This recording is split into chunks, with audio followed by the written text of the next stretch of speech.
ನಮಸ್ಕಾರ, ಎಲ್ಲರಿಗೂ ನನ್ನ ಚಾನಲ್ಗೆ ಸ್ವಾಗತ. ಇವತ್ತಿನ ವಿಡಿಯೋದಲ್ಲಿ ಅಲ್ಲಿ ಟೈಟಲಲ್ಲಿ ನೋಡ್ತಿರ್ತೀರಲ್ಲ, ಕನ್ನಡ ಗಾದೆಗಳನ್ನು ತಿಳ್ಕೊಳ್ಳೋಣ ಬನ್ನಿ. ಮೊದಲನೇ ಗಾದೆ ಯಾವುದು ಅಂತ ನೋಡೋಣ. ಕತ್ತಲೆ ಕೋಣೆಯಲ್ಲಿ ಕರಿಬೆಕ್ಕು ಕೂತಂತೆ. ಕೋಣೆ ಈಗಾಗಲೇ ಕತ್ತಲೆ ಆಗಿದೆ, ಅಲ್ಲಿ ಕರಿಯಾಗಿರುವಂತಹ ವಸ್ತು ಯಾವುದಾದ್ರೂ ಇರಲಿ ಕಾಣುತ್ತಾ? ಕರಿಬೆಕ್ಕು ಕೂತ್ರೆ ಕಾಣೋದಿಲ್ಲ.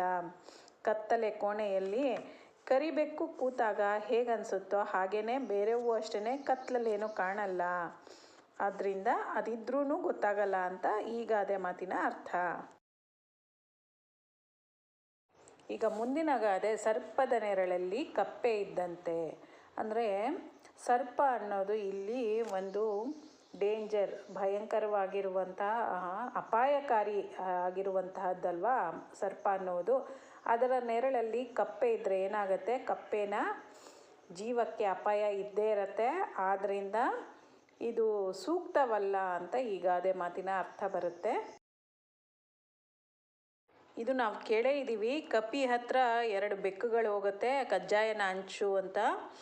ಕಪಿ ಏನು ಮಾಡುತ್ತೆ, ಒಂದು ಕಡೆ ತೂಕ ಜಾಸ್ತಿ ಆಯಿತು ಅದನ್ನು ತಿನ್ನುತ್ತೆ, ಇನ್ನೊಂದು ಕಡೆ ತೂಕ ಆಯಿತು ಅಂತ ಅದನ್ನು ತಿನ್ನುತ್ತೆ. ಇಬ್ಬರ ಜಗಳದಲ್ಲಿ ಮೂರನೆಯವನಿಗೆ ಲಾಭ ಅಂತಲೂ ಕೂಡ ಹೇಳ್ತಾರೆ. ಇದು ಕಪಿಯು ಕಜ್ಜಾಯವನ್ನು ಹಂಚಿದರೆ ಏನಾಗುತ್ತೆ? ಏನೂ ಸಿಗೋದಿಲ್ಲ ಬೇರೆಯವರಿಗೆ, ಅದಕ್ಕೆ ಮಾತ್ರ ಲಾಭ ಆಗತ್ತೆ. ಇದೇ ರೀತಿಯೇ ಕೆಲವ್ರ ಹತ್ರ ಹೋಗೋದಕ್ಕಿಂತ ಹೋಗದೇ ಇರೋದೇ ಉತ್ತಮ ಅಂತ ಈ ಗಾದೆ ಮಾತಿನ ಅರ್ಥ. ಈಗ ಮುಂದಿನ ಗಾದೆ, ಅನಿಷ್ಟ ಬರುವ ಕಾಲಕ್ಕೆ ಯಾರ ಅಪ್ಪಣೆಗೂ ಕಾಯದು. ಅಂತಂದರೆ ನಮಗೆ ಒಂದು ಅದೃಷ್ಟ ಆಗಲಿ ದುರದೃಷ್ಟ ಇದರಲ್ಲಿ ಅನಿಷ್ಟ ಬರುವುದಕ್ಕೆ ಯಾರ ಪರ್ಮಿಷನ್ನು ಬೇಕಾಗಿಲ್ಲ. ಅದು ಬರೋ ಟೈಮ್ಗೆ ಬಂದೇ ಬರುತ್ತೆ. ನಾವು ಅದನ್ನು ಏನು ಮಾಡಿದ್ರೂ ಅದನ್ನು ಒಂದು ಅವಾಯ್ಡ್ ಮಾಡೋದಕ್ಕೆ ಸಾಧ್ಯನೇ ಇಲ್ಲ. ಅದು ಬಂದೇ ಬರುತ್ತೆ. ನಮ್ಮ ಹಣೆ ಬರಹ ಹೇಗಿರುತ್ತೋ ಹಾಗಾಗತ್ತೆ.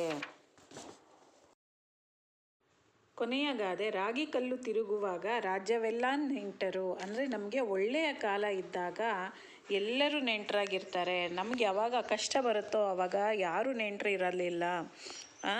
ನಮ್ಮ ಜೊತೆ ಇರುವವರು, ಕಷ್ಟ ಕಾಲದಲ್ಲಿ ಇರುವವರು ತುಂಬ ಕಡಿಮೆ. ಅವರನ್ನು ನಾವು ಹುಷಾರಾಗಿ ಚೆನ್ನಾಗಿ ಇಟ್ಕೋಬೇಕು. ಇಷ್ಟು ಹೇಳ್ತಾ ನಾನು ಈ ವಿಡಿಯೋನ ಕೊನೆಗೊಳಿಸ್ತಾ ಇದ್ದೀನಿ. ಈ ವಿಡಿಯೋ ಇಷ್ಟವಾಗಿದ್ದರೆ ಪ್ಲೀಸ್ ಲೈಕ್ ಮಾಡಿ, ನಿಮ್ಮ ಫ್ಯಾಮಿಲಿ ಫ್ರೆಂಡ್ಸ್ ಜೊತೆ ಶೇರ್ ಮಾಡಿ. ಬಾಯ್.